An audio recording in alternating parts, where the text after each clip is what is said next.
नमस्कार, जय हिंद, वंदे मातरम। स्वागत है आप सभी का आपके अपने यूट्यूब चैनल स्टडीज़ ऑन 2.0 में। साथियों, आर्मी, जीडी और ट्रेडमैन एग्ज़ाम के लिए आपके सामने आज की जो क्लास रहने वाली है, भूगोल की क्लास रहने वाली। संपूर्ण क्लास है साथियों, भूगोल से संबंधित हैं। भूगोल में जितने भी मोस्ट इम्पोर्टेंट क्वेश्चन बनते हैं, सभी क्वेश्चंस को आज की सीरीज़ में हमने सेलेक्ट कर लिए गए हैं। तो class very very very important होने वाली हैं। क्लास को आपको अंत तक देखना है। जितने भी इंपॉर्टेंट क्वेश्चंस आज की सीरीज में हम करा रहे हैं, इनको पूरा देखना है। भूगोल में से आपका एक भी क्वेश्चंस गलत नहीं होगा, ठीक है। तो चलिए क्लास की शुरुआत करते हैं। और हमने पूरे 50 मॉडल पेपर हैं आपको सॉल्व करा दें, जिसमें जीके और जीएस को कवर किए गए हैं। वो आपने नहीं देखा तो उसकी प्लेलिस्ट बनी हुई है, पूरी प्लेलिस्ट बनी हुई है 50 मॉडल पेपर की, तो वो आप देखना, वहाँ से आपको बहुत ही ज़्यादा फ़ायदा मिलेगा। तो चलिए क्लास की शुरुआत करते हैं। और चैनल पे पहली बार आए तो इनको सब्सक्राइब भी कर देना। तो पहला है कि भूगोल का साथियों पिता किसे कहा जाता है। तो भूगोल का पिता साथियों किसे कहते हैं, तो अगर क्वेश्चंस आ जाएं कि भूगोल का पिता किसे कहते हैं, तो ये एरोटोस्थेनीज को कहते हैं। किसको कहते हैं? एरोटोस्थेनीज को, ठीक है। चलिए अगला है कि हमारी आकाश गंगा की आकृति कैसी है। साथियों, हमारी आकाश गंगाएं, इसकी जो आकाश गंगा की आकृति है वो कैसी हैं, तो साथियों स्पाइरल के आकार की हैं। कैसी हैं? स्पाइरल के आकार की हैं, ठीक है, याद कर लेना। ठीक है, मैं फटाफट करा रहा हूँ इसको, जो जल्दी से जल्दी कराने की कोशिश करूंगा ताकि आपका समय वो ज़्यादा बर्बाद न हो। ग्रहों की गति का नियम किसने प्रतिपादित किया, तो ये किया था केपलर ने किया था। देखिए ग्रहों की गति का जो नियम है, ग्रहों की गति का नियम ये किया था केपलर ने, ठीक है, केपलर ने। सौर मंडल में कुल कितने ग्रह हैं, तो सौर मंडल में कुल साथियों 8 ग्रह हैं। याद कर लेना, बहुत ही ज्यादा इंपॉर्टेंट है। सौर मंडल का जन्मदाता साथियों किसे कहा जाता है, तो साथियों सौर मंडल का जन्मदाता सूर्य को कहा जाता है। किसको कहा जाता है? सूर्य को कहा जाता है। सौर मंडल की खोज किसने की थी साथियों? बहुत ही अच्छा क्वेश्चन है, सभी क्वेश्चन से इंपॉर्टेंट है। सौर मंडल की खोज साथियों कॉपरनिकस ने की थी। किसने की थी? कॉपरनिकस ने की थी, याद कर लेना, ठीक है। सौर मंडल का सबसे छोटा ग्रह कौन सा है साथियों? तो सौर मंडल का सबसे छोटा ग्रह है वो साथियों बुध ग्रह है। कौन सा है? बुध है। सौर मंडल का सर्वाधिक गर्म ग्रह कौन सा है साथियों? तो सौर मंडल का सबसे गर्म ग्रह है साथियों शुक्र है। कौन सा है? शुक्र है। शुक्र को साथियों भोर का तारा कहते हैं। क्या कहते हैं? भोर का तारा। और सांझ का तारा कहते हैं। क्या कहते हैं? सांझ का तारा कहते हैं। और क्या कहते हैं साथियों? और इसको कहते हैं पृथ्वी की बहन भी कहते हैं। क्या कहते हैं? पृथ्वी की बहन भी कहते हैं, ठीक है। और क्या कहते हैं साथियों? शुक्र ग्रह को चमकीला ग्रह भी कहा जाता है। क्या? चमकीला ग्रह, ठीक है। चलिए अगला है कि सौर मंडल का सबसे छोटा उपग्रह कौन सा है साथियों? तो साथियों सौर मंडल का सबसे छोटा यहाँ पे उपग्रह पूछा है तो वो डिमोस हो जाएगा। क्या हो जाएगा? डिमोस हो जाएगा। अगला क्वेश्चन से कि वायुमंडल का सर्वाधिक स्थायी तत्व कौन सा है, तो साथियों वायुमंडल का सर्वाधिक स्थायी तत्व है जल वाष्प है। क्या है? जल वाष्प है। वायुमंडल में कौन सी गैस सर्वाधिक मात्रा में पाई जाती है साथियों? तो वायुमंडल में सर्वाधिक गैस पाई जाती है वो नाइट्रोजन पाई जाती है, और ये 78% पाई जाती है वायुमंडल में, ठीक है। वायुमंडल में सर्वाधिक मात्रा में विद्यमान अक्रिय गैस कौन सी है साथियों? वायुमंडल में सर्वाधिक सर्वाधिक जो मात्रा में विद्यमान अक्रिय गैस है साथियों वो आर्गन गैस है। कौन सी? आर्गन है, ठीक है। चलिए अगला है कि वायुमंडल में सबसे कम अक्रिय गैस कौन सी है, ठीक है। सबसे अधिक है आर्गन और सबसे कम कौन सी है, तो सबसे कम है रेडॉन है। कौन सी है? रेडॉन है। अगला क्वेश्चन से साथियों कौन सी गैस ग्रीन हाउस प्रभाव के लिए उत्तरदायी है? इसमें से कौन सी गैस है जो ग्रीन हाउस प्रभाव के लिए उत्तरदायी है? तो साथियों कार्बन डाइऑक्साइड गैस है, ये कार्बन डाइऑक्साइड गैस है जो ग्रीन हाउस प्रभाव के लिए उत्तरदायी है, ठीक है। अगला क्वेश्चन है कि पृथ्वी के वायुमंडल का सर्वाधिक घनत्व कहाँ पर होता है साथियों? पृथ्वी के जो वायुमंडल का सर्वाधिक घनत्व होता है साथियों सौभ मंडल में होता है। कहाँ होता है? सौभ मंडल में होता है, ठीक है, याद कर लेना। सौभ मंडल के ऊपर कौन सा मंडल स्थित है साथियों? सौर मंडल के जस्ट ऊपर कौन सा मंडल है साथियों? तो समताप मंडल है, ठीक है। पहले सौर मंडल है, फिर समताप मंडल है, मध्य मंडल है, आयर मंडल है, और उसके सबसे ऊपर है बहिर्मंडल है। अगला है कि ओजोन परत अवस्थित है साथियों। तो ओजोन परत किस परत में अवस्थित है साथियों? तो ये है किस मंडल में है? तो समताप मंडल में है। किस में है? समताप मंडल में है ओजोन परत अवस्थित है। सूर्य की पराबैंगनी किरणों को कौन सी वातावरणीय परत अवशोषित करती हैं साथियों? सूर्य की पराबैंगनी किरणों को जो कौन सी वातावरणीय परतें हैं वो जो अवशोषित करती हैं साथियों, ओजोन मंडल करती हैं, ओजोन मंडल। अगला क्वेश्चन क्या है? अगला क्वेश्चन ये है साथियों कि सुपरसोनिक विमानों की उड़ान के लिए सर्वाधिक सुविधाजनक वायुमंडलीय परत कौन सी है? तो समताप मंडल है। सुपर सोनिक विमान साथियों, विमान उड़ाने के लिए जो सर्वाधिक सुविधाजनक वायुमंडल हैं तो वो हैं समताप मंडल। ठीक है। अगला है कि संचार उपग्रह किस वायुमंडल स्तर पर स्थित हैं? तो संचार उपग्रह हैं, जो संचार उपग्रह हैं साथियों ये आयन मंडल परत पर स्थित है, आयन मंडल पर। ठीक है। अगला है कि किस वायुमंडलीय परत को मौसमी परिवर्तन की छत के नाम से जाना जाता है? तो क्षोभ मंडल को जाना जाता है। किसको? क्षोभ मंडल को। वायु वायु दाब में अचानक आने वाली कमी किसकी सूचक होती है? देखिए वायुमंडल में अचानक से आने वाली कमी, देखिए यहाँ पे जो वायुमंडल में जो अचानक से पारा जो नीचे गिर जाता है वो किसकी सूचक होता है? तो तूफान मौसम का होता है। किसका होता है? तूफान मौसम का। वायु दाब में अचानक नीचे गिर जाना ये तूफान मौसम का सूचक होता है। वायु दाब को किस में मापा जाता है साथियों? बताइए कि वायु दाब को किस में मापा जाता है? तो वायु दाब को मिलीबार में मापा जाता है। ठीक है। विश्व में सर्वाधिक वर्षा कहाँ होती है साथियों? तो विश्व में सर्वाधिक वर्षा होती है मासिन राम मेघालय में होती है साथियों। कहाँ पे होती है? मासिन राम मेघालय में होते हैं। ठीक है। अगला क्वेश्चन, अगला है आपके विश्व का सर्वाधिक शुष्क स्थल कौन सा है? तो साथियों यहाँ पे पूछा है विश्व का, तो वो है अटाकामा है। अटाकामा सबसे शुष्क स्थल है। आपको कमेंट करके बताना है कि ये किस महाद्वीप में स्थित है। विश्व की सबसे बड़ी झील कौन सी है? तो विश्व की सबसे बड़ी झील साथियों कैस्पियन सागर झील है। याद कर लेना, बहुत ही ज़्यादा इंपॉर्टेंट है साथियों। अगर आपको जीके और जीएस, बिल्कुल साथियों सही सुना, जीके और जीएस इसकी आपको मोड पीडीएफ चाहिए। क्या चाहिए? पीडीएफ चाहिए। तो मैं व्हाट्सअप नंबर दे रहा हूँ, वहाँ से आप ग्रुप में भी ज्वाइन हो सकते हो और आपको वहाँ से पीडीएफ भी प्राप्त कर सकते हो। तो व्हाट्सअप नंबर आप ज़रूर आप नोट कीजिएगा। ठीक है। और लिंक है वो ग्रुप का, वो डिस्क्रिप्शन में है।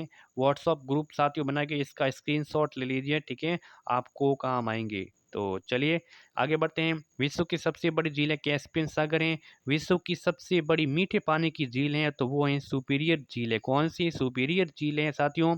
सुपीरियर झील है वो विश्व की सबसे बड़ी मीठे पानी की झील है। ठीक है। क्लियर है। विश्व की सर्वाधिक गहरी झील कौन सी है साथियों? तो विश्व की सबसे गहरी झील पूछ लें तो बैकाल झील है। कौन सी है? बैकाल झील साथियों विश्व की सर्वाधिक गहरी झील है। अगला है कि समुद्र तल से सर्वाधिक नीचे झील कौन सी है? ऐसी कौन सी झील है जो समुद्र तल से भी सबसे ज्यादा नीचे हैं? तो वो मृत सागर है। क्या है? मृत सागर है। अगला है कि विश्व की सबसे बड़ी खारे जो पानी की झील है वो कौन सी है? तो विश्व की सबसे बड़ी खारे पानी की झील है कैस्पियन सागर झील है। अगला है कि सर्वाधिक ऊंचाई पर स्थित नौकायान झील है। तो बताइए साथियों सर्वाधिक ऊंचाई पर स्थित नौकायान झील है तो टीटीकामा है। कौन सी है? टीटीकामा। याद कर लेना, सभी क्वेश्चन इंपॉर्टेंट है। हजार झीलों की भूमि किस देश को कहा जाता है साथियों? तो हजार झीलों की भूमि फिनलैंड को कहा जाता है। किसको कहा जाता है? फिनलैंड को हजार झीलों की भूमि कहा जाता है। अफ्रीका महाद्वीप की सबसे बड़ी झील है साथियों, अफ्रीका महाद्वीप की सबसे बड़ी झील है वो है विक्टोरिया झील है। कौन सी है? विक्टोरिया झील है। अगला है कि ग्रेट बियर झील अवस्थित है साथियों। ठीक है। ग्रेट बियर झील अवस्थित है संयुक्त राष्ट्र अमेरिका में अवस्थित है। कहाँ पे है? अमेरिका में है। पृथ्वी पर सबसे गहरा स्थल कौन सा है साथियों? तो पृथ्वी पर सबसे गहरा स्थल है मृत सागर है। क्या है? मृत सागर है। अगला है कि पन्नामा नहर का निर्माण किस वर्ष में हुआ था? तो साथियों पन्नामा नहर का निर्माण हुआ था 1914 ईस्वी में हुआ था। कब हुआ था? 1914 में हुआ था। ठीक है। चलिए अगला है कि पन्नामा नहर किसको जोड़ती है साथियों? तो पन्नामा नहर जोड़ती है प्रशांत महासागर और अंटार्कटिक महासागर को जोड़ती है। क्लियर है? बिल्कुल क्लियर है। पन्नामा नहर जोड़ती है प्रशांत महासागर और अंटार्कटिक महासागर को जोड़ती है। विश्व की सबसे बड़ी जहाज रानी नहर कौन है? बताइए साथियों कि विश्व की सबसे बड़ी जहाज रानी नहर है तो वो है स्वेज नहर है। कौन सी है? स्वेज नहर है। ठीक है। याद कर लेना, इंपॉर्टेंट है। स्वेज नहर का निर्माण कब प्रारंभ हुआ था साथियों? बताएं कि स्वेज नहर है इसका निर्माण कब प्रारंभ हुआ था? तो इसका निर्माण साथियों 1854 ईस्वी में प्रारंभ हुआ था। अगला क्वेश्चन है कि स्वेज नहर कब बनकर तैयार हुई थी? बताइए स्वेज नहर का निर्माण तो प्रारंभ हुआ था 1854 में, लेकिन ये पूर्ण हुई थी बनकर तो 1859 ठीक है, 1869 ईस्वी में। अगला है कि स्वेज नहर किस देश में से स्थित है? तो स्वेज नहर है मिस्र में स्थित है। कहाँ पे है? मिस्र में। क्लियर है? क्लियर है। स्वेज नहर जोड़ती हैं तो किसको जोड़ती हैं? तो स्वेज नहर जोड़ती हैं भूमध्य सागर को लाल सागर से जोड़ती हैं। भूमध्य सागर से लाल सागर, तो इससे संबंधित आपको याद हो गए जो, ठीक है, क्या है, विश्व की सबसे बड़ी जहाजरानी नहर कौन सी है? स्वेज नहर। ठीक है, इसका निर्माण 1854 और बनकर तैयार 1869 में। स्वेज नहर किस देश में है? तो मिस्र में। और स्वेज नहर जोड़ती है भूमध्य सागर को लाल सागर से। अगला है कि सू नहर जोड़ती हैं, तो सू नहर जोड़ती हैं सुपीरियर को ह्यूमरन से जोड़ती हैं। सुपीरियर झील से ह्यूमरन से जोड़ती है। क्या है? सू नहर है। अगला है कि कील नहर जोड़ती है, तो कील नहर जोड़ती है साथियों उत्तरी सागर को बाल्टिक सागर से जोड़ती है। कैसे? कील नहर जोड़ती है उत्तरी सागर को बाल्टिक सागर से। विश्व का सबसे ऊंचा जलप्रपात किस देश में स्थित है? बताइए साथियों, विश्व का सबसे ऊंचा जलप्रपात है वो वेनेजुएला में। कहाँ पे है? वेनेजुएला। विश्व का सबसे ऊंचा जलप्रपात वेनेजुएला में। क्लियर है? विश्व का सबसे ऊंचा जलप्रपात कौन सा है साथियों? वो है एंजिल है। एंजिल है जो वेनेजुएला में है। कहाँ है? वेनेजुएला में। एंजिल याद कर लेना। संसार का सबसे बड़ा मरुस्थल है, तो संसार का सबसे बड़ा मरुस्थल सहारा मरुस्थल है जो उत्तरी अफ्रीका में स्थित है। क्लियर है? क्लियर है। अगला है कि दक्षिण एशिया का सबसे बड़ा मरुस्थल कौन सा है? तो साथियों दक्षिण एशिया का सबसे बड़ा मरुस्थल है वो है थार का मरुस्थल। कौन सा है? थार का मरुस्थल। अगला है कि गोबी मरुस्थल अवस्थित है साथियों, तो गोबी मरुस्थल अवस्थित है मंगोलिया में। कहाँ पे है? मंगोलिया में। क्लियर है? बिल्कुल क्लियर है। अगला है कि अटाकामा मरुस्थल किस देश में स्थित है? बताइए, अटाकामा मरुस्थल किस देश में स्थित है? तो ये चिली जो दक्षिण अमेरिका में है। कहाँ है? चिली दक्षिण अमेरिका में। अटाकामा मरुस्थल। कालाहारी मरुस्थल किस देश में स्थित है? बताइए साथियों, कालाहारी मरुस्थल किस देश में स्थित है? तो ये साथियों बोत्सवाना में। कहाँ है? बोत्सवाना में। कौन विश्व का सबसे शुष्कतम मरुस्थल है? तो अटाकामा। अटाकामा है वो विश्व का सबसे शुष्कतम मरुस्थल है। क्लियर है? अगला अगला है कि किस दक्षिण अमेरिका देश में अटाकामा मरुस्थल थे? बताइए किस दक्षिण अमेरिका देश में अटाकामा मरुस्थल है? तो चिली में है। ठीक है, कहाँ है? चिली में। अगला है कि प्रवाल भित्ति क्या है? तो प्रवाल भित्ति है साथियों समुद्री जीवों द्वारा निर्मित भित्ति। समुद्री जीवों द्वारा निर्मित भित्ति है वो प्रवाल भित्ति कहलाती है। महासागरों में ज्वार भाटा उठने का कारण होता है, तो साथियों महासागरों में ज्वार भाटा उठने का कारण होता है चंद्रमा एवं सूर्य का प्रभाव के कारण होता है। ठीक है, चंद्रमा और सूर्य के प्रभाव के कारण महासागरों में ज्वार भाटा उठने लगता है। कौन सी जल संधि अंतर्राष्ट्रीय तटीय रेखा के समांतर स्थित है? तो कौन सी जल संधि वो अंतर्राष्ट्रीय तटीय रेखा के समांतर स्थित है? तो बेरिंग जल संधि। बेरिंग जल संधि। ठीक है, कौन जल संधि भारत और श्रीलंका को अलग करती है? तो भारत और श्रीलंका को अलग करने वाली जल संधि है साथियों वो है पाक जल संधि। कौन सी है जल संधि? पाक जल संधि। क्लियर है? भूमध्य सागर एवं अटलांटिक महासागर को जोड़ने वाली जल संधि कौन सी है साथियों? भूमध्य सागर और अटलांटिक महासागर को जोड़ने वाली जल संधि है जिब्राल्टर जल संधि है। ठीक है, अगला है कि पाक स्टेट स्थित है, तो बंगाल की खाड़ी और मन्नार की खाड़ी के बीच में पाक स्टेट स्थित है। अगला है कि विश्व की सबसे लंबी नदी कौन सी है? तो विश्व की सबसे लंबी नदी है वो नील नदी है। ठीक है, नील नदी। विश्व की सबसे चौड़ी नदी साथियों, तो विश्व की सबसे चौड़ी नदी है अमेजन नदी। कौन सी? अमेजन नदी। विश्व की अपवा क्षेत्र की दृष्टि से सबसे बड़ी नदी, विश्व की अपवा क्षेत्र की दृष्टि से सबसे बड़ी नदी है अमेजन नदी। कौन सी है? अमेजन नदी। अगला है कि किस सभ्यता को नील नदी का वरदान कहा जाता है? तो मिस्र सभ्यता को नील नदी का वरदान कहा जाता है। अगला क्वेश्चन है कि कौन सी भूमध्य रेखा दो बार काटती है? तो कांगो नदी भूमध्य रेखा को दो बार काटती है। कौन सी नदी है वो भूमध्य रेखा को दो बार काटती है? तो कांगो नदी है भूमध्य रेखा को दो बार काटती है।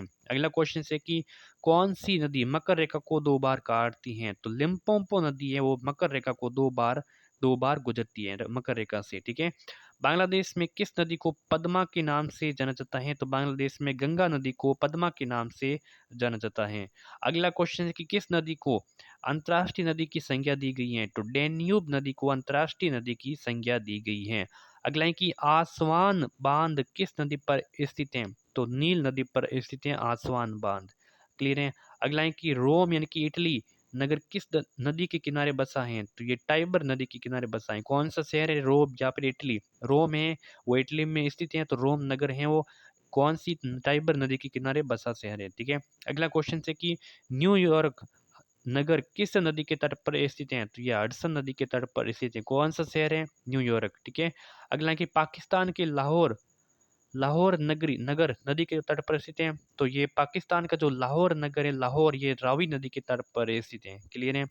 लंदन किस नदी के किनारे स्थित है? तो लंदन टेम्स नदी के किनारे स्थित है। पेरिस शहर किस नदी के किनारे स्थित है? तो पेरिस है सी नदी के किनारे स्थित है, पेरिस। ठीक है। अगला है कि वियना शहर किस नदी के किनारे स्थित है? तो वियना है डेन्यूब नदी के किनारे स्थित है। रिएक्टर स्केल का प्रयोग किसकी मापने के लिए किया जाता है? तो भूकंप के झटकों को मापने के लिए रिएक्टर स्केल का प्रयोग किया जाता है। रिएक्टर स्केल की तीव्रता मापता है तो भूकंप की मापता है। रिएक्टर स्केल किसकी तीव्रता मापता है? तो इसका उल्टा क्वेश्चन पूछ लिया गया, भूकंप की तीव्रता। कैलोरीमीटर से क्या मापा जाता है? तो कैलोरीमीटर से ऊष्मा की मात्रा को मापा जाता है। ठीक है। नेपोमीटर से किसका मापन किया जाता है? तो नेपोमीटर से बादलों की दिशा और गति। ठीक है। नेपोमीटर से बादलों की दिशा और गति का मापन किया जाता है। प्रसिद्ध भौगोलिक ग्रंथ किताब उल हिंद के लेखक कौन है? भौगोलिक ग्र- प्रसिद्ध भौगोलिक ग्रंथ जो कौन सा है? किताब उल हिंद। इसके लेखक है अल बरूनी, अल बरूनी। ठीक है। सदाबहार वर्षा वन कहाँ पाए जाते हैं? तो सदाबहार वर्षा वन पाए जाते हैं ब्राजील में पाए जाते हैं। ठीक है। सापेक्षित आर्द्रता को मापने हैं तो किस यंत्र का प्रयोग किया जाता है? तो सापेक्षित आर्द्रता को मापने के लिए हाइग्रोमीटर का प्रयोग किया जाता है। मलेरिया की दवा कुनैन किस वृक्ष से प्राप्त होती है? तो मलेरिया की जो दवा है वो कुनैन, ये सिनकोना वृक्ष से प्राप्त होती है। ठीक है। अगला है कि सिनकोना के वृक्ष किस वन में पाए जाते हैं? तो सिनकोना के वृक्ष विषुवतीय वन में पाए जाते हैं। अगला है कि भूमध्य रेखा के निकट किस तरह के वन पाए जाते हैं? तो भूमध्य रेखा के निकट है वो उष्णकटिबंधीय वन पाए जाते हैं। शकुनधारी वन किस क्षेत्र में पाए जाते हैं? तो शकुनधारी वन है वो शीत शीतोष्ण क्षेत्र में पाए जाते हैं। सवाना घास का मैदान कहाँ है? तो ये अफ्रीका में है। कौन सा है? सवाना घास का मैदान अफ्रीका में है। ऑस्ट्रेलिया में पाए जाने वाले शीतोष्ण कटिबंधीय घास के मैदान को क्या कहा जाता है? तो ऑस्ट्रेलिया में पाए जाने वाले शीतोष्ण कटिबंधीय घास के मैदान को डाउन्स कहते हैं। क्या कहते हैं? डाउन्स कहते हैं। अगला क्वेश्चन, अर्जेंटीना में पाए जाने वाले शीतोष्ण कटिबंधीय घास के मैदान को कहते हैं पम्पास कहते हैं। कहाँ पे? अर्जेंटीना में पम्पास। कौन सा देश विश्व में चावल का सबसे अधिक उत्पादन करता है? तो चीन है यहाँ पे चावल की दृष्टि से जो अग्रणी राज्य है। ठीक है। अगला है कि विश्व में मक्का सबसे बड़ा उत्पादक देश है। तो मक्का का सबसे बड़ा उत्पादक देश है यूएस है। कौन सा? यूएस। अगला है कि विश्व का चीनी भंडार या फिर चीनी का प्याला के नाम से जाना जाता है। तो क्यूबा को चीनी के भंडार या फिर चीनी का प्याला के नाम से जाना जाता है, क्यूबा को। अगला है कि विश्व के सबसे बड़ा चाय उत्पादक देश कौन सा है? तो विश्व का सबसे बड़ा चाय उत्पादक देश है चीन है। मृत घाटी कहाँ स्थित है? तो मृत घाटी है कैलिफोर्निया में स्थित है, कैलिफोर्निया में। विश्व में कहवा का सबसे बड़ा उत्पादक देश है, विश्व में कहवा का सबसे बड़ा उत्पादक देश है ब्राजील। ब्राजील में कहवा के बागान को किस नाम से जाना जाता है? ब्राजील में जो कहवा के बागान है उसको फजेंडा के नाम से जाना जाता है, फजेंडा के नाम से। विश्व में कपास का सबसे बड़ा उत्पादक देश कौन सा है? तो विश्व में कपास का सबसे बड़ा उत्पादक देश है चीन है। कौन सा है? चीन है। विश्व में कपास का सबसे बड़ा निर्यातक देश कौन सा है? तो विश्व में कपास का सबसे बड़ा निर्यातक देश साथियों संयुक्त राज्य अमेरिका और मिस्र है। कौन से दो देश है? संयुक्त राज्य अमेरिका और मिस्र है। विश्व का सबसे बड़ा जूट उत्पादक देश कौन सा है? तो विश्व का सबसे बड़ा जूट उत्पादक देश है वो बांग्लादेश है। कौन सा है? बांग्लादेश है। रेशम के उत्पादन हेतु व्यापारिक स्तर पर रेशम के कीड़ों को पालना क्या कहलाता है? तो सेरीकल्चर कहलाता है। ठीक है, सेरीकल्चर। विश्व में प्राकृतिक रबड़ का सबसे बड़ा उत्पादक देश है थाईलैंड। प्राकृतिक रबड़ का सबसे बड़ा उत्पादक देश थाईलैंड है। विश्व में तंबाकू का सबसे बड़ा उत्पादक देश कौन सा है? तो चीन है। तंबाकू का सबसे बड़ा उत्पादक देश है चीन। विश्व में केले का सबसे बड़ा उत्पादक देश कौन सा है? तो केले का उत्पादक सबसे बड़ा देश है वो भारत है। दुग्ध उत्पादन में किस देश का प्रथम स्थान है? तो दुग्ध उत्पादन में भारत का प्रथम स्थान है, याद कर लेना। नीली क्रांति संबंधित है मत्स्य पालन से। किसे जुड़वा खनिज कहा जाता है? तो सीसा और जस्ता को जुड़वा खनिज कहा जाता है। विश्व का सर्वाधिक स्वर्ण उत्पादक देश है, तो विश्व का सर्वाधिक स्वर्ण उत्पादक देश है वो चीन है। कौन सा है? चीन है। विश्व में चांदी का सबसे बड़ा उत्पादक देश कौन सा है? तो विश्व में चांदी का सबसे बड़ा उत्पादक देश है मैक्सिको। मैक्सिको। विश्व का सबसे बड़ा उद्योग कौन सा है? तो विश्व का सबसे बड़ा उद्योग है लो इस्पात उद्योग, लो इस्पात उद्योग। किस देश ने सर्वप्रथम कागज बनाना प्रारंभ किया? तो चाइना ने सबसे पहले कागज को बनाना प्रारंभ किया था। तेल शोधन उद्योग में विश्व का कौन सा देश अग्रणी स्थान पर रखता है? तो तेल शोधन उद्योग में विश्व का संयुक्त राज्य अमेरिका देश है, वो अग्रणी स्थान है। ठीक है, संयुक्त राज्य अमेरिका। विश्व का सबसे लंबा रेल मार्ग कौन सा है? तो ट्रांस साइबेरियन रेल मार्ग विश्व का सबसे लंबा रेल मार्ग है। किसे कनाडा का बर्मिंघम कहा जाता है? तो कनाडा का बर्मिंघम हैमिल्टन को कहा जाता है। किसको? हैमिल्टन को कहा जाता है। झारखंड की शिमला किस शहर को कहा जाता है? बताइए। झारखंड की शिमला साथियों, रांची को क्या कहते हैं? तो रांची को कहते हैं झारखंड की शिमला कहा जाता है। अगला क्वेश्चन, किसे भारत का मैनचेस्टर कहा जाता है? तो भारत का मैनचेस्टर कहा जाता है अहमदाबाद को। अहमदाबाद को साथियों भारत का मैनचेस्टर कहा जाता है। किसी उत्तर भारत का मैनचेस्टर कहा जाता है? तो उत्तर भारत का मैनचेस्टर साथियों कानपुर को कहा जाता है। किसको? कानपुर को। अगला है कि किसे दक्षिणी भारत का मैनचेस्टर कहा जाता है? तो दक्षिणी भारत का मैनचेस्टर कोयम्बटूर को कहा जाता है। किसको? कोयम्बटूर को कहा जाता है। ठीक है। अगले, किसे भारत का पीटर्सबर्ग कहा जाता है? तो जमशेदपुर को भारत का पीटर्सबर्ग कहा जाता है। अगला है कि किस नगर को चीन का मैनचेस्टर कहा जाता है? तो चीन का मैनचेस्टर साथियों संघाई को कहा जाता है। चीन का मैनचेस्टर। भारत की सिलिकॉन घाटी के नाम से जाना जाता है? तो बेंगलोर को भारत की सिलिकॉन घाटी के नाम से जाना जाता है। यूरोप में किस नगर को 7 पहाड़ियों का नगर कहा जाता है? तो यूरोप में रोम को, साथियों रोम को 7 पहाड़ियों का नगर कहा जाता है। ठीक है। हिलना मत, ये अभी क्लास बहुत लंबी, अभी क्लास चलने वाली है। किस नगर को गगनचुंबी इमारतों का नगर कहा जाता है? तो न्यूयॉर्क को। किसको? न्यूयॉर्क को गगनचुंबी इमारतों का नगर कहा जाता है। लंबी लंबी बड़ी बड़ी इमारतें हैं। विश्व में सर्वाधिक जनसंख्या वाला देश है, वो है चीन, आप सभी को पता है। अगला है क्या है? विश्व में जनसंख्या में द्वितीय स्थान पर वो है भारत का। ठीक है। अगला क्वेश्चन है कि विश्व के किस महाद्वीप में जनसंख्या का सर्वाधिक भार पाया जाता है? तो एशिया महाद्वीप में जनसंख्या का सर्वाधिक भार पाया जाता है। विश्व के किस देश में मुसलमानों की संख्या सर्वाधिक है? तो इंडोनेशिया में मुसलमानों की संख्या वो सर्वाधिक है। सर्वाधिक जनसंख्या घनत्व वाला महाद्वीप कौन सा है? तो सर्वाधिक जनसंख्या घनत्व वाले महाद्वीप है वो एशिया महाद्वीप है। न्यूनतम जनसंख्या घनत्व वाला महाद्वीप है वो ऑस्ट्रेलिया है, न्यूनतम। ठीक है। भारत का क्षेत्रफल कितना है? 32,87,263 वर्ग किलोमीटर। भारत किस गोलार्ध में स्थित है? तो भारत है उत्तरी और पूर्वी गोलार्ध में स्थित है। गोलार्ध में पूछा गया उत्तरी और पूर्वी, याद कर लेना। अगला क्वेश्चन है कि भारत का क्षेत्रफल पूरे विश्व के क्षेत्रफल के कितने प्रतिशत हैं? तो ये 2.42% हैं। कितने? भारत का क्षेत्रफल पूरे विश्व का क्षेत्रफल का 2.42%। क्षेत्रफल की दृष्टि से विश्व का भारत में 7वां स्थान है, याद कर लेना। जनसंख्या की दृष्टि से विश्व में भारत का दूसरा स्थान है, याद कर लेना। जो जनगणना 2011 के अनुसार भारत का पूर्व से पश्चिम तक, कहाँ से देखिए, भारत का पूर्व से लेके पश्चिम तक जो विस्तार है वो कितना है? तो पूर्व से पश्चिम तक है 2,933 किलोमीटर, 2,933 किलोमीटर। भारत का उत्तर से लेके दक्षिण तक का विस्तार है 3,214 किलोमीटर है। ठीक है। भारत का सबसे उत्तरी बिंदु है, तो भारत का सबसे उत्तरी बिंदु है इंदिरा कोल है। भारत का स्थल सीमा की कुल लंबाई कितनी है? तो स्थल सीमा की लंबाई 15,200 किलोमीटर है, 15,200 किलोमीटर। भारत की तटीय भाग की लंबाई है तो 7,516.5 किलोमीटर है। भारत के मध्य से गुजरने वाली रेखा को क्या कहते हैं? तो कर्क रेखा कहते हैं। भारत के 8 राज्यों से होकर गुजरती है। अगला क्वेश्चन है कि भारतीय मानक समय आधारित है 82 डिग्री 30 मिनट, जो पूर्वी देशांतर पर है। ठीक है। 82 डिग्री 30 मिनट पूर्वी देशांतर। भारत का प्रमाणिक समय उस स्थान का स्थानीय जो समय वो उस स्थान को क्या कहते हैं? तो इलाहाबाद, जो नैनीताल नैनीताल में के समीप है। ठीक है। भारत का जो प्रमाणिक समय है ना, जो उस स्थान का स्थानीय समय है जो स्थित है, वो स्थिति है इलाहाबाद में। ठीक है। और ये कहाँ पे है? नैनी नामक ये स्थान पर। भारत की तट रेखा की लंबाई है, तो भारत की तट रेखा की लंबाई कितनी साथियों? कितनी? 6100 किलोमीटर है। कितनी है? 6100 किलोमीटर है। अगले है कि भारत में समुद्री तट रेखा वाले राज्यों की संख्या, यानी कि समुद्र तट से सीमा स्पर्श करने वाले कितने राज्य हैं? तो वो हैं कितने हैं? 9 राज्य, याद कर लेना। ठीक है। जिसमें से सबसे लंबी तटीय रेखा वाला राज्य है वो गुजरात है। कितनी है? सबसे लंबी तटीय रेखा वाला राज्य कौन सा है? गुजरात है। ठीक है। कर्क रेखा भारत की कितने राज्यों से होकर गुजरती है? तो कर्क रेखा भारत की 8 राज्यों से होकर गुजरती है। आदम का पुल किन दो देशों के मध्य स्थित है? तो आदम का पुल है जो भारत और श्रीलंका का देशों के मध्य स्थित है। कौन सा आदम का पुल? भारत और चीन के बीच में कौन सी रेखा सीमा निर्धारित करती है? तो ये मैक मोहन रेखा निर्धारित करती है। भारत और चीन के मध्य मैक मोहन रेखा। ठीक है। क्लियर है। मैकमोहन। भारत और पाकिस्तान के बीच में सीमा तो वो करती है कौन सी?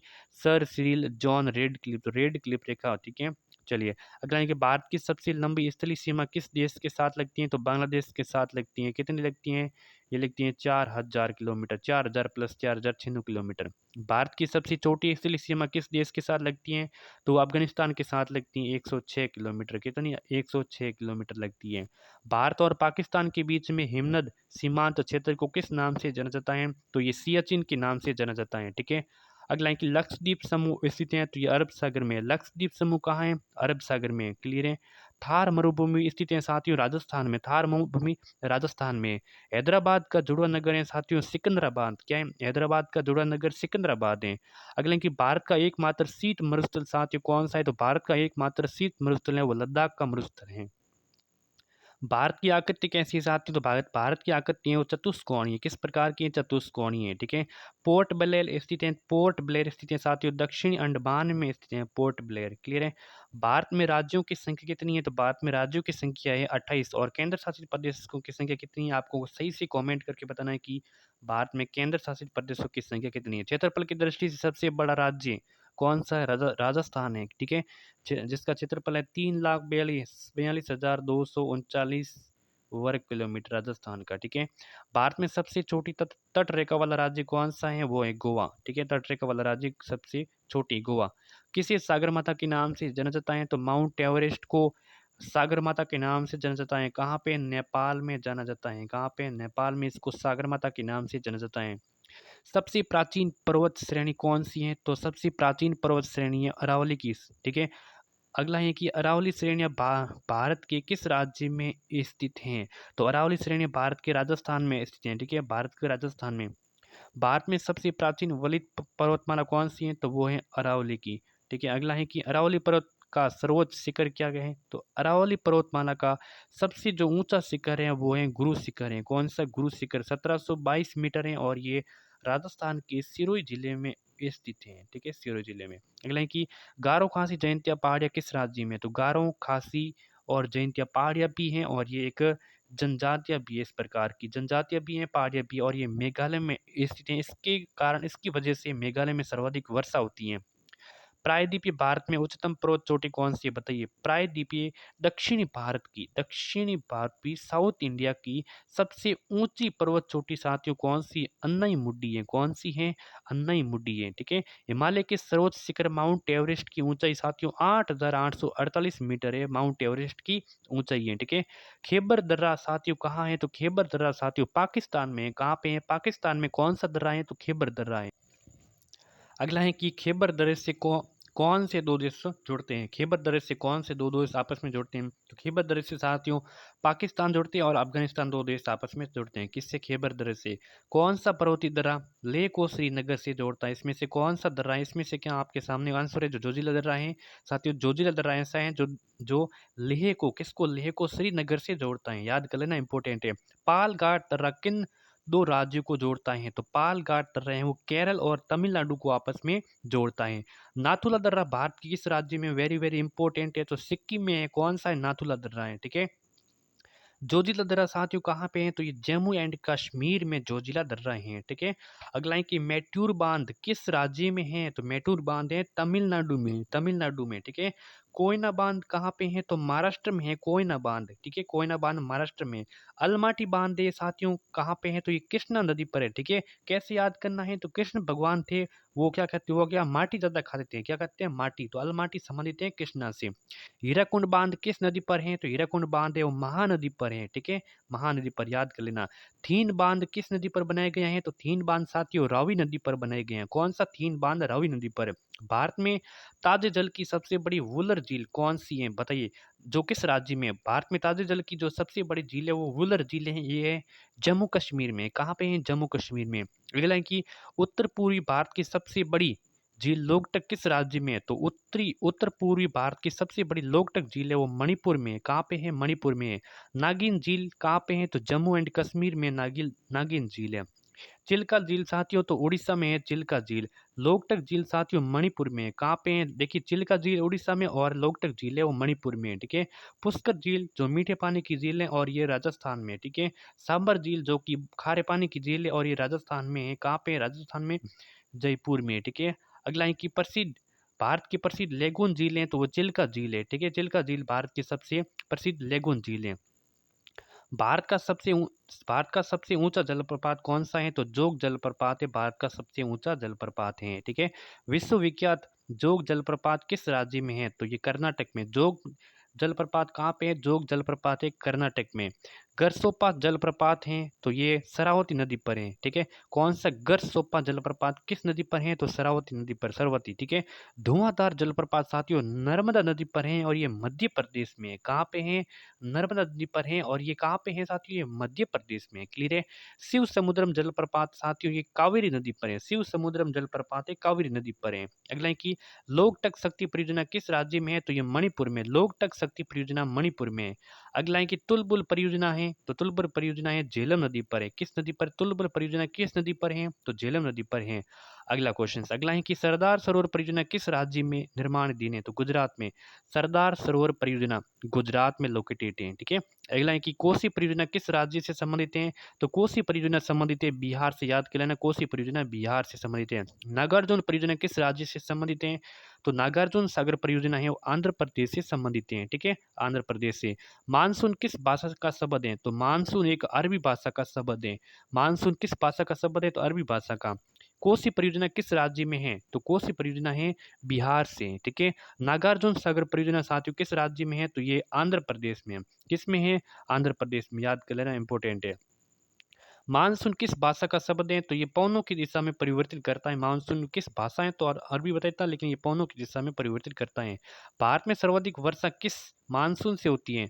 जो दक्षिण पश्चिम मानसून से होती है। भारत की सर्वाधिक वर्षा होती है साथियों दक्षिण पश्चिम मानसून से होती है। दक्षिण पश्चिम मानसून सर्वप्रथम किस प्रदेश में प्रवेश करता है? बताइए साथियों, जो दक्षिणी पश्चिमी मानसून है ये सबसे पहले किस प्रदेश में प्रवेश करता है? तो केरल में प्रवेश करता है, केरल से आता है, ठीक है। भारत के कोरोमंडल तट पर सर्वाधिक वर्षा होती है तो ये अक्टूबर और नवंबर में होती है। कोरोमंडल तट पर सर्वाधिक वर्षा अक्टूबर नवंबर में होती है। सरिस्का पक्षी विहार है तो ये राजस्थान में। कहाँ है? राजस्थान में। सरिस्का किस विशेष प्राणी का संरक्षण जल है? तो ये बाघ का है। किसका है? बाघ का है। काजीरंगा राष्ट्रीय उद्यान कहाँ है? तो ये जोरहट असम में। कहाँ है? काजीरंगा असम में है, ठीक है। काजीरंगा राष्ट्रीय उद्यान में पाए जाने वाला मुख्य जंतु कौन सा है? तो काजीरंगा राष्ट्रीय उद्यान में पाए जाने वाले मुख्य जंतु हैं एक सींग वाला गेंडा। कहाँ पे है? काजीरंगा में, ठीक है। रणथंभौर वन्यजीव अभयारण्य तो ये राजस्थान में। कहाँ है? राजस्थान में। रणथंभौर वन्यजीव अभयारण्य राजस्थान में। रणथंभौर वन्यजीव अभयारण्य कहाँ है? तो ये बाघों के लिए प्रसिद्ध है और ये कहाँ है? ये राजस्थान में। कहाँ है? राजस्थान में। याद कर लेना, इंपोर्टेंट है। अगला है कि केवलादेव घना पक्षी विहार तो ये भरतपुर में, राजस्थान में। केवलादेव घना पक्षी विहार भरतपुर, राजस्थान में। नंदा देवी राष्ट्रीय उद्यान साथियों तो ये उत्तराखंड में। कहाँ पे है? उत्तराखंड में नंदा देवी राष्ट्रीय उद्यान। मानस वन्यजीव अभयारण्य साथियों तो ये असम में है। कहाँ पे है? असम में। मानस वन्यजीव अभयारण्य असम में है। कान्हा किसली राष्ट्रीय उद्यान साथियों तो ये मंडला मध्य प्रदेश में। कान्हा, कान्हा मध्य प्रदेश में, ठीक है। गिर राष्ट्रीय उद्यान साथियों तो ये गिर राष्ट्रीय उद्यान है गुजरात में। कहाँ पे है? गुजरात में है। गिर राष्ट्रीय उद्यान किसके लिए प्रसिद्ध है साथियों? तो ये एशियाई शेरों के लिए प्रसिद्ध है। किसके लिए? एशियाई शेरों के लिए प्रसिद्ध है। नामदफा वन्यजीव अभयारण्य साथियों किस राज्य में है? तो नामदफा है अरुणाचल प्रदेश में। किस में है? अरुणाचल प्रदेश में। याद कर लेना, काफी इंपोर्टेंट है, ठीक है। अगला, नागरहोल राष्ट्रीय वन किस राज्य में है? तो नागरहोल राष्ट्रीय वन ने कर्नाटक में है। कर्नाटक में, ठीक है। नेशनल वुड फॉसिल पार्क है तो जैसलमेर में। National would fossil park Jaisalmer में है। बांदीपुर प्रोजेक्ट टाइगर रिजर्व किस राज्य में है? तो कर्नाटक में। बांदीपुर कर्नाटक में है, ठीक है। सिमलीपाल वन्यजीव अभयारण्य साथियों कहाँ है? तो ये उड़ीसा में है। कौन सा? सिमलीपाल वन्यजीव अभयारण्य। बांधवगढ़, बांधवगढ़ सेंचुरी किस राज्य में है? तो शिवपुरी में। बांधवगढ़ सेंचुरी किस राज्य में? तो ये शिवपुरी में, ठीक है। यहाँ पे स्थान शिवपुरी दिया जगह है। गौतम बुद्ध वन्य जीव अभयारण्य साथियों तो बिहार में। गौतम बुद्ध वन्य जीव अभयारण्य कहाँ पे है? बिहार में। पेरियार वन्य जीव अभयारण्य साथियों बताइए तो केरल में है। पेरियार वन्य जीव अभयारण्य किस राज्य में है? तो केरल राज्य में है। भारत की प्रमुख खाद्य फसल कौन सी है? तो भारत की प्रमुख खाद्य फसल है चावल है। भारत के सबसे बड़ा चावल उत्पादक राज्य है पश्चिम बंगाल है, ठीक है। भारत में हरित क्रांति किस मामले में सर्वाधिक सफल रही? तो हरित क्रांति गेहूं और चावल में सर्वाधिक सफल रही है। भारत में सर्वाधिक गेहूं उत्पादन वाला राज्य कौन सा है? तो उत्तर प्रदेश में सर्वाधिक गेहूं उत्पादन वाला राज्य है। भारत में हरित क्रांति का जनक तो डॉक्टर एम एस स्वामीनाथन को साथियों हरित क्रांति का जनक कहा जाता है, एम एस स्वामीनाथन को। भारत में सबसे अधिक दाल का उत्पादन कौन सा राज्य करता है? तो मध्य प्रदेश करता है, भारत में सबसे अधिक दाल का उत्पादन करने वाला। ठीक है।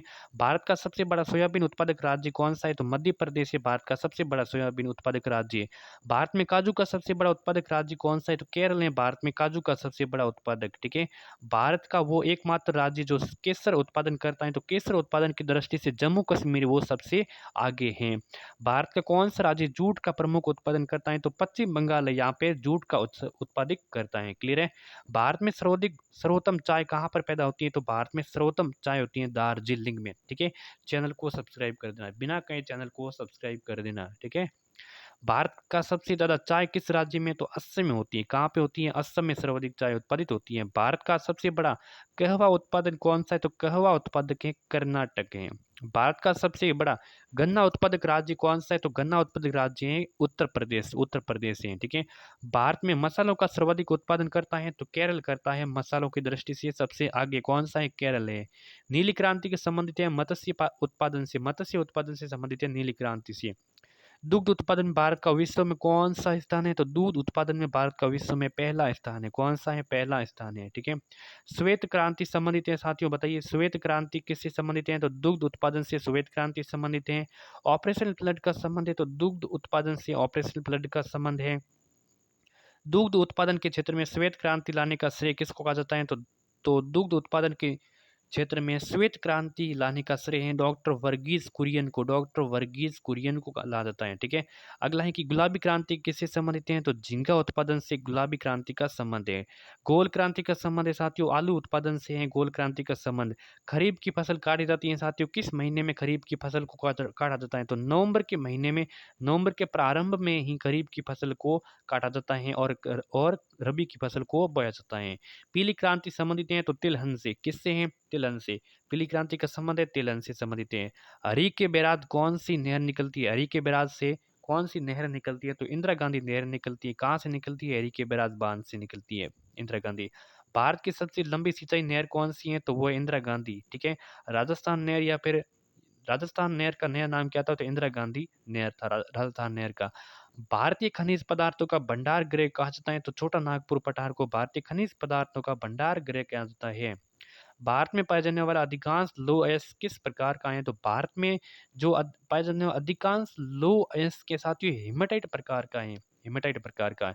भारत में खेतड़ी स्थान किस खनिज के लिए प्रसिद्ध है? तो खेतड़ी है वो तांबा के लिए प्रसिद्ध है, और खेतड़ी है झुंझुनू राजस्थान में। कहाँ है? झुंझुनू राजस्थान में है। भारत में बॉक्साइट का सबसे बड़ा उत्पादक राज्य है उड़ीसा। भारत में बॉक्साइट का सबसे बड़ा उत्पादक राज्य कौन सा है? उड़ीसा है। अभ्रक के उत्पादन में विश्व का प्रथम देश कौन सा है? तो चीन है। अभ्रक के उत्पादन में विश्व का प्रथम देश है वो चीन है। अभ्रक के उत्पादन में विश्व का प्रथम देश चीन, दोबारा आ गया क्या? हाँ, चीन है। भारत में स्वर्ण कहाँ पाया जाता है? तो भारत में स्वर्ण पाया जाता है कोलार कर्नाटक, और एक स्थान और है हट्टी। ठीक है। कोलार और हट्टी में स्वर्ण पाया जाता है। भारत में सर्वाधिक हीरा स्थान किस स्थान से निकाला जाता है? तो पन्ना मध्य प्रदेश से सर्वाधिक हीरा निकाला जाता है। क्या निकाला जाता है? हीरा निकाला जाता है पन्ना मध्य प्रदेश से। खेतड़ी किसके लिए प्रसिद्ध है? तो तांबे के लिए खेतड़ी प्रसिद्ध है। भारत के किस राज्य में विश्व का सबसे बड़ा थोरियम भंडार पाया जाता है? तो केरल में। केरल में साथियों थोरियम का भंडार पाया जाता है सबसे बड़ा। ठीक है। विश्व का जो भारत में खनिज तेल का उत्पादन सर्वप्रथम कहाँ प्रारंभ किए गए हैं? तो डिगमोई से किए गए हैं। कहाँ से? डिगमोई असम से किया गया। डिगमोई असम से तेल उत्पादन का। ठीक है। लोकटक शक्ति परियोजना किस राज्य में है? तो मणिपुर में लोकटक शक्ति परियोजना मणिपुर में। भारत का प्रथम परमाणु ऊर्जा उत्पादन केंद्र है तो तारापुर महाराष्ट्र। ठीक है। तारापुर महाराष्ट्र। काकरा पार परमाणु शक्ति केंद्र है वो गुजरात में। काकरा पार परमाणु शक्ति साथी गुजरात में है। तारापुर परमाणु शक्ति केंद्र कहाँ पे है? तो महाराष्ट्र में। तारापुर शक्ति परमाणु शक्ति केंद्र है महाराष्ट्र में। रावत बाटा परमाणु शक्ति केंद्र साथियों राजस्थान में। कहाँ पे है? राजस्थान में रावत बाटा परमाणु शक्ति। ठीक है। केगा परमाणु शक्ति केंद्र साथियों भारत के किस राज्य में? कर्नाटक। कैसे केगा, कैसे कर्नाटक हो जाएगा। ठीक है। दुर्गापुर लो इस्पात संयंत्र किस देश के सहयोग से स्थापित किए गए? तो दुर्गापुर लो इस्पात ब्रिटेन के सहयोग से स्थापित किए गया। भिलाई लो इस्पात संयंत्र किस स्थान के सहयोग से प्रयोग किए गए? तो भिलाई लो इस्पात संयंत्र है इसकी स्थापना रूस के सहयोग से की गई है, रूस के सहयोग से। ठीक है। भिलाई दुर्गापुर राउरकेला में लौह इस्पात संयंत्र की स्थापना किस पंचवर्षीय योजना के दौरान की गई? तो द्वितीय पंचवर्षीय योजना के दौरान की गई है। विश्व में सर्वाधिक ऊंचाई पर स्थित सड़क कौन सी है? तो वो है मनाली लेह में स्थित है, जो विश्व में सर्वाधिक ऊंचाई पर स्थित सड़क है। ठीक है। स्वर्णिम चतुर्भुज परियोजना संबंधित है तो सड़क परिवहन से संबंधित है। स्वर्णिम चतुर्भुज परियोजना का संबंध है सड़क परिवहन से है। ग्रांड ट्रक रोड साथियों किसने बनाई? तो शेरशाह सूरी ने साथियों ग्रांड ट्रक रोड बनाई थी। क्लियर है। अगला क्वेश्चन है कि भारत में रेलगाड़ी सबसे पहले कब चलाई गई? तो भारत में रेलगाड़ी सबसे पहले चलाई गई 16 अप्रैल 1853 ईस्वी में भारत में रेलगाड़ी सबसे पहले चलाई गई। याद कर लेना 1853 ईस्वी को। भारत में सबसे सर्वप्रथम रेल किन स्टेशनों के मध्य चली गई? तो भारत में सर्वप्रथम रेल है वो मुंबई और थाने के मध्य, मुंबई और थाने के मध्य, याद कर लेना, इनके मध्य चली गई। ठीक है। किस बंदरगाह को भारत का प्रवेश द्वार कहा जाता है? बताइए साथियों, किस बंदरगाह को भारत का प्रवेश द्वार? तो मुंबई को भारत का प्रवेश द्वार कहा जाता है। ठीक है। भारत का सबसे बड़ा बंदरगाह कौन सा है? तो मुंबई का बंदरगाह भारत का सबसे बड़ा बंदरगाह। भारत का आधुनिक बंदरगाह कौन सा है? तो भारत का आधुनिक बंदरगाह है वो नहावा शिवा बंदरगाह। ठीक है। नहावा शिवा जो मुंबई में स्थित है। नाहवा सेवा बंदरगाह को अन्य किस नाम से जाना जाता है? तो जवाहरलाल नेहरू बंदरगाह जो मुंबई में स्थित है, इसको क्या जाता है? क्या जवाहरलाल नेहरू बंदरगाह और नहवासा बंदरगाह। ठीक है। अगला है कि भारत में कौन सा बंदरगाह एक मुक्त व्यापार क्षेत्र है? तो मुक्त व्यापार क्षेत्र है कांडला बंदरगाह, जो कहाँ है? ये है गुजरात में। कहाँ है? गुजरात में। मारमार गांव पतन स्थित है तो ये गोवा में है। मारमार गांव पतन किस में है? गोवा में। ठीक है। ये बंदरगाह। भारत के पूर्वी तट पर सर्वश्रेष्ठ प्राकृतिक बंदरगाह कौन सा है? पूर्वी तट पर साथियों, पूर्वी तट पर है वो है विशाखापत्तनम में। कौन सा पूर्वी तट पर है? विशाखापत्तनम। भारत के कृत्रिम बंदरगाह है तो चेन्नई का बंदरगाह साथियों भारत का कृत्रिम बंदरगाह है, चेन्नई का बंदरगाह। ठीक है। 2011 की जनगणना के अनुसार भारत की जनसंख्या है तो 2011 की जनगणना के अनुसार भारत की जो जनसंख्या है 121.01 करोड़ है। ठीक है। 121.01 करोड़। भारत में पहली बार जनगणना कब हुई थी? 1872 ईस्वी में हुई थी। 1872 ईस्वी में। ठीक है। 1872 ईस्वी में। भारत में पहली बार जनगणना किसके कार्यकाल में संपन्न हुई थी? तो लॉर्ड मेयो के कार्यकाल में 1872 ईस्वी में। ठीक है। जनसंख्या के आकार की दृष्टि से भारत का सबसे बड़ा राज्य कौन सा है? तो जनसंख्या के आकार की दृष्टि से सबसे बड़ा है उत्तर प्रदेश है। कौन सा? उत्तर प्रदेश है। भारत की सबसे बड़ी जनजाति कौन सी है? तो भील जनजाति है भारत की सबसे बड़ी जनजाति है। ठीक है। गोंड जनजाति का निवास क्षेत्र है तो ये इसका क्षेत्र है मध्य प्रदेश से, मध्य प्रदेश। संथाल किस राज्य की सबसे बड़ी जनजाति है साथियों? तो झारखंड की सबसे बड़ी जनजाति है संथाल। खासी और गारो जनजातियां मुख्यतः किस राज्य में केंद्रित हैं? तो ये मेघालय में। ठीक है। कहाँ पे है? मेघालय में। लांबा जनजाति किस राज्य में? तो लांबा जनजाति साथियों हिमाचल प्रदेश में, हिमाचल प्रदेश में। आदिवासी समूह सहरिया का संबंध किस राज्य से है? तो राजस्थान से। आदिवासी समूह सहरिया, ठीक है, सहरिया राजस्थान के 12 जिले से संबंधित हैं। ठीक है। मुंडा जनजाति कहाँ निवास करती है? तो झारखंड में मुंडा जनजाति निवास करती है। भील जनजाति मुख्य रूप से निवास करती है तो राजस्थान में करती है, राजस्थान में। ठीक है। दक्षिणी भारत की मुख्य जनजाति कौन सी है? तो टोडा। दक्षिण भारत की मुख्य जनजाति है टोडा। बोडो जनजाति किस राज्य में? तो बोडो जनजाति है असम राज्य में। किसमें? असम राज्य में। ठीक है। सबसे छोटा महाद्वीप कौन सा है? तो सबसे छोटा महाद्वीप है ऑस्ट्रेलिया महाद्वीप, सबसे छोटा महाद्वीप है। अरिहंत क्या है? तो अरिहंत एक पनडब्बू है। क्या है? पनडब्बू है। नाथुला दर्रा साथियों कहाँ है? तो सिक्किम में है वो नाथुला दर्रा स्थित है। भारत की प्रथम महिला राष्ट्रपति साथियों कौन है? तो प्रतिभा सिंह पाटिल को भारत की प्रथम महिला राष्ट्रपति के नाम से जानते हैं। पनामा नहर किन दो महासागर को जोड़ती है? तो पनामा नहर प्रशांत महासागर और अटलांटिक महासागर को आपस में जोड़ती है। भारत में परमाणु परीक्षण कहाँ पे हुआ था? पोखरण में, राजस्थान में हुआ था। ठीक है। आर के लक्षण का संबंध किससे है? तो कार्टूनिस्ट से आर के लक्षण का संबंध है। मताधिकार देने का न्यूनतम आयु कितनी होनी चाहिए? तो ये 18 वर्ष होनी चाहिए मताधिकार देने की न्यूनतम आयु। राष्ट्रगान गाने में कितना समय लगता है? तो राष्ट्रगान गाने में समय लगता है 52 सेकंड का। गोवा भारत का कब अंग बना? तो गोवा भारत का अंग बना 1961 ईस्वी में। याद कर लेना, गोवा भारत का अंग बना। ठीक है। कथकली किस राज्य का है? तो कथकली है केरल का है। ठीक है। फतेहपुर सीकरी किसने बनवाया था? फतेहपुर सीकरी अकबर ने बनवाया था। ठीक है। राज्य सरकार में मंत्री परिषद का मुखिया कौन होता है? तो राज्य सरकार में मंत्री परिषद का मुखिया होता है मुख्यमंत्री होता है। पौधे अपना भोजन किस विधि द्वारा करते हैं? तो पौधे अपना भोजन प्रकाश संश्लेषण विधि के द्वारा करते हैं। एक्सरे की खोज की थी तो रोंटगन ने एक्सरे की खोज की थी, रोंटगन ने एक्सरे की खोज की थी। हरे पेड़ पौधे के लिए मुख्य कौन सा भोजन बनाता है? तो हरे पेड़ पौधे के लिए मुख्य जो भोजन बनाता है वो पत्तियों का भोजन बनाते हैं। किससे? पत्तियों का। ठीक है। तंबाकू का मुख्य घटक क्या है? तो तंबाकू का मुख्य घटक है निकोटिनाइड, ठीक है। सोडियम क्लोराइड का रासायनिक सूत्र क्या है? NaCl, sodium chloride NaCl। पानी का सबसे शुद्ध रूप कौन सा है? तो वर्षा का पानी। साथियों, वर्षा का पानी सबसे शुद्ध रूप है पानी का। सूरज की रोशनी कितने रंग की होती है? तो सूरज की रोशनी होती है कितने? 7 रंग की होती है सूरज की रोशनी, ठीक है। जब लिटमस पेपर पर एसिड की एक बूंद डालते हैं तो ये नीला से हरा लाल हो जाता है। लिटमस पेपर पर एसिड अम्ल की एक बूंद डालते हैं तो ये नीले को लाल कर देते हैं। विटामिन ए की कमी से रतुंधी होता है। रक्त खाली जगह का वाहक है तो रक्त ऑक्सीजन का वाहक करता है। किसका? ऑक्सीजन का वाहक करता है। वयस्क आदमी का दिल 1 मिनट में धड़कता है तो वयस्क आदमी का दिल धड़कता है, अधिक धड़कता है 72 बार धड़कता है 1 मिनट में। सबसे बड़ा अंडा किसका है? तो सबसे बड़ा अंडा है शुतुरमुर्ग का। शुतुरमुर्ग का अंडा सबसे बड़ा है। तो क्लास कैसी लगी सबसे पहले ये बताना है, कमेंट करके बताना है तो क्लास कैसी लगी, ठीक है। ज़्यादा जितने इंपॉर्टेंट क्वेश्चन थे मैंने कराने की कोशिश की। आगे भी आपको हिस्ट्री से क्वेश्चन ले जाएंगे, स्टैटिक्स जीके हैं, साइंस से, इनके भी आपको बड़ी से बड़ी मैं आपको वीडियोस लाने की कोशिश करूंगा। और आपके लिए जो डायरेक्टली एग्जाम में यहाँ से क्वेश्चंस फंसते ही फंसते हैं, ठीक है। तो चैनल को सब्सक्राइब कर देना, नोटिफिकेशन को भी ऑन कर देना, ठीक है। धन्यवाद।